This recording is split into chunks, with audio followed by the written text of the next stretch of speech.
Have you noticed that English speakers can speak very quickly? And sometimes it sounds like their words just completely blend together and sound like one word. Well, you're not hearing things. This is true, and it's because of pronunciation changes that take place to help us link our words together. Now, you may be surprised to know that sometimes these pronunciation changes even fool native English speakers, and we don't even know what is being said. My name's Jennifer, a certified English teacher, and in today's video, I'm going to show you a perfect example of how an expression can sound completely different in natural spoken English. Okay, let's get started. I'm going to say an expression in natural spoken English 3 times, and I want you to write down exactly what you hear word for word in the comments. Afterwards, I'll explain to you why this was so difficult for you to hear because of the pronunciation changes that took place. Okay. You should have bought a Mac. You should have bought a Mac. You should have bought a Mac. And here's what I said very slowly. You should have bought a Mac. And this sounded like you should have bought a Mac. Okay, let's talk about what's happening. So you may notice 2 sounds that are a little weird. Shoulda, boughta. What's going on? We'll talk about this. So first, shoulda, shoulda.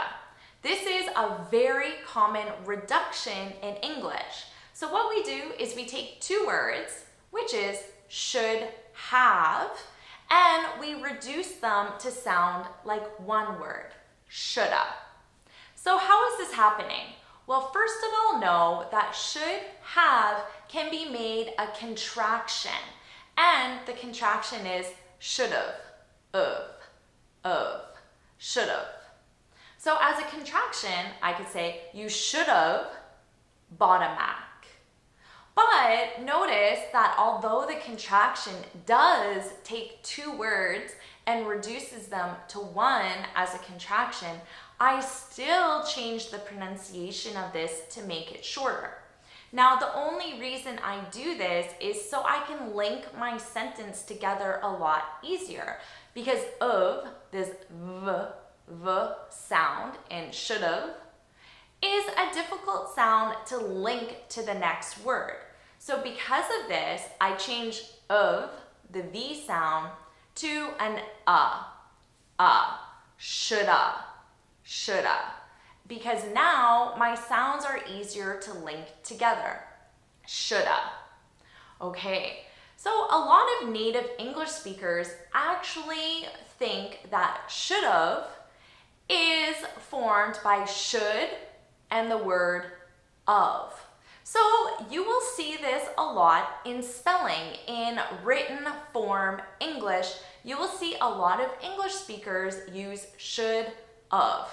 And they don't even realize that it's not of, it's should have as a contraction, but the pronunciation sounds like of.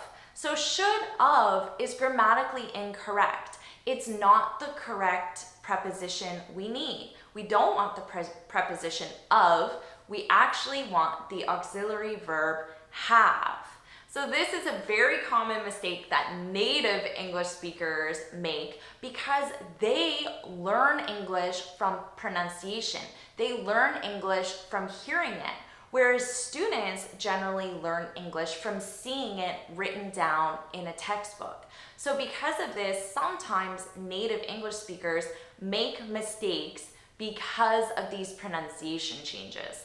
So remember, the expression is should have, but the pronunciation of this naturally is going to be should've as a contraction. Repeat, should've, of, should've, and reduced further, a native English speaker would pronounce this as shoulda, shoulda.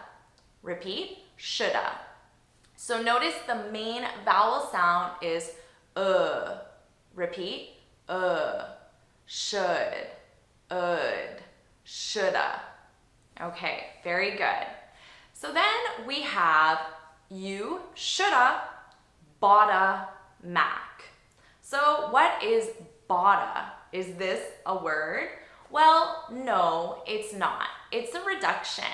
But all I'm doing is linking these two words together to make them sound like one. So bought is the participle form of the verb buy. And is just an article to go with the noun Mac.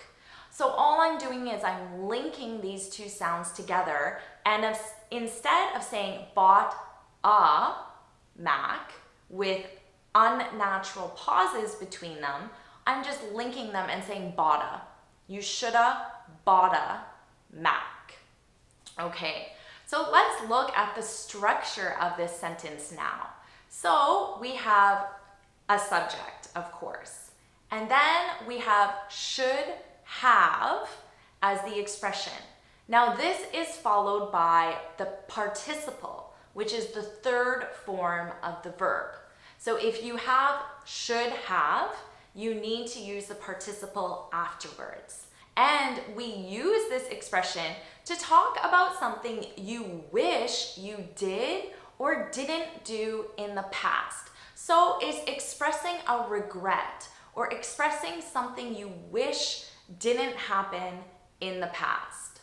So for example, I could say, I should have applied to that job. I should have applied. Notice shoulda. I should have applied to that job. I should have applied. So here in the present, I didn't apply. So this action did not happen. And it's impossible to happen because the past is over. So it's no longer a possibility for me to apply to the job now. So I'm expressing a regret about the past. I'm expressing something I wish I did differently in the past. And to do that, I use the expression should have with a participle. Or I could say, I should have saved more money. So here, I shoulda saved. So really, it's should have saved. I should have saved more money, but naturally, I'm going to pronounce this as shoulda. I should have saved more money. So again, right now, I don't have any money and the past is over, so I cannot go back in time and change that situation. I can't go back in time and not buy those expensive shoes. So because of that, I'm expressing a regret about an action in the past. I should have saved more money. So in this sentence, what is the subject? It's you. So I'm talking to you. I'm actually expressing something that I think you should have done differently in the past. So we commonly use this as advice to give to someone. Although in reality, it's not very helpful advice because the past is over. So there's nothing that person can do about it now. But regardless, it's still a common thing to do, to express this regret for someone else.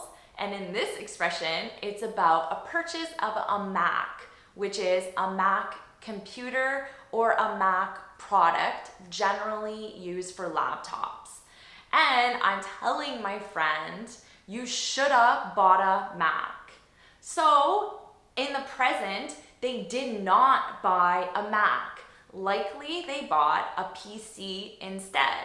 So I am giving my opinion on their decision to buy a PC, and I am saying, oh, you should have bought a Mac.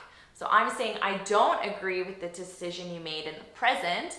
I think you should have done something differently in the past, and I think your purchase should have been different. Should have been different. Okay, so that's what the expression means. Very common for English speakers to talk about regrets in the past, and now you know how to do it naturally. So to practice your new expression, let me know in the comments something that you should have done differently. I can't wait to read them. If you found this video helpful, please hit the like button, share it with your friends, and of course subscribe. Thanks so much for watching, and until next time, happy studying.